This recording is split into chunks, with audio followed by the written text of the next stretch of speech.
Ustadz Agim, Ustadz Mansur, Ustadz lain yang ingin mendirikan negara Islam di Indonesia. Dalam menafsirkan Al-Quran tidak bisa dilakukan dengan semaunya dewa. Tidak bisa dilakukan dengan hawa nafsu. Tidak bisa dilakukan untuk memenuhi kemauan para berhala-berhala politik. Tidak bisa dilakukan untuk memuaskan alat kelamin. Al-Quran itu suci dan harus ditafsirkan oleh orang-orang yang suci yang tidak punya kepentingan untuk memuaskan kepentingan para berhala politik. Tapi orang yang suci memang ingin menegakkan kebenaran dan keadilan di muka bumi.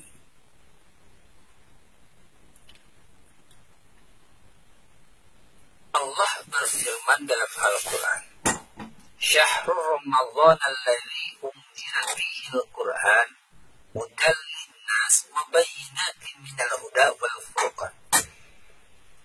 Fungsi Al-Quran itu ada 3. Yang pertama adalah hudan linnas, petunjuk bagi manusia. Jadi Al-Quran itu bukan hanya untuk orang muslim, bukan hanya untuk orang beriman, tapi hudal linnas, petunjuk bagi seluruh umat manusia. Jadi jika ada ustadz yang menafsirkan Al-Quran dan ternyata tafsirannya bertolak belakang dengan kepentingan manusia, bukan Qurannya yang salah, tapi tafsirannya yang salah. Sekali lagi, jika ada ustadz-ustadz yang menafsirkan Al-Quran bertentangan dengan kepentingan manusia, maka bukan Quran yang salah, tapi ustadznya yang ilmunya rendah. Ustadznya yang pemahamannya salah, tafsirannya salah. Karena seyogianya Quran itu mudalinas untuk kepentingan manusia. Jadi ketika surat Al-Maidah 51 ini ditafsirkan dan hasil tafsirannya bertolak belakang dengan kepentingan manusia,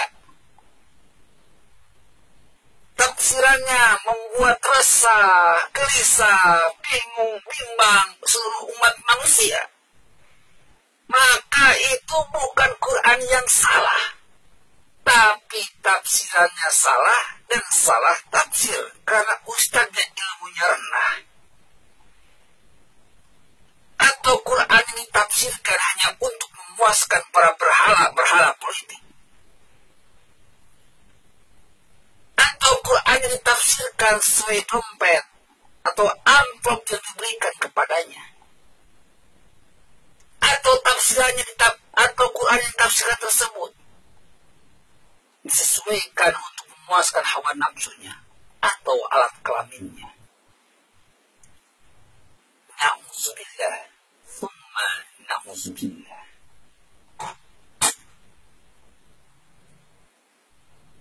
Wa minan nasi man yaqulu amanna billahi wa bil yawmil akhir wa ma hum bimu'minin.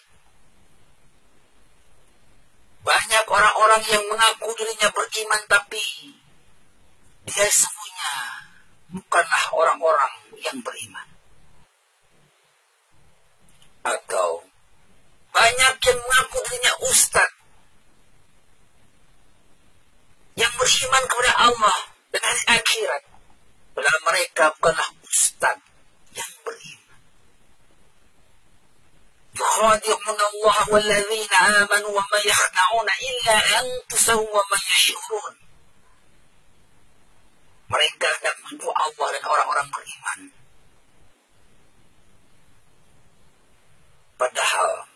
sesungguhnya bukan orang-orang yang beriman. Dan mereka tidak menyadarinya. Bismillah, na'udzubillah. Bertobatlah, wahai saudaraku.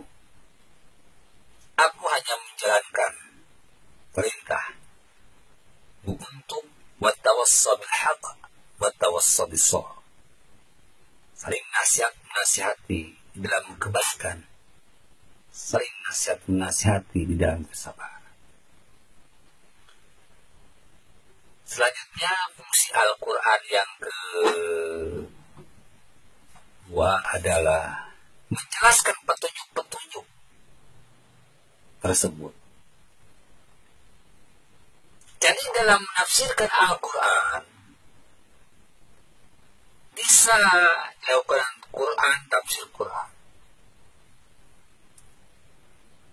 Dan dijelaskan pula bahwa dalam menafsirkan Al-Quran diperlukan penafsiran terhadap ayat-ayat yang tersirat di dalam alam. Jadi dalam menafsirkan Al-Quran ini dibutuhkan dua hal. Menafsirkan dengan ayat-ayat yang tersurat dan menafsirkan dengan ayat-ayat yang tersirat. Allah berfirman, Bismillahirrahmanirrahim, Inna fi khalqis samawati wa ikhtilafil laili wan nahari laayatin liulil albab. Sesungguhnya dalam penciptaan langit dan bumi dan silih bergantinya siang dan malam terdapat tanda-tanda bagi orang-orang yang berakal. Ini.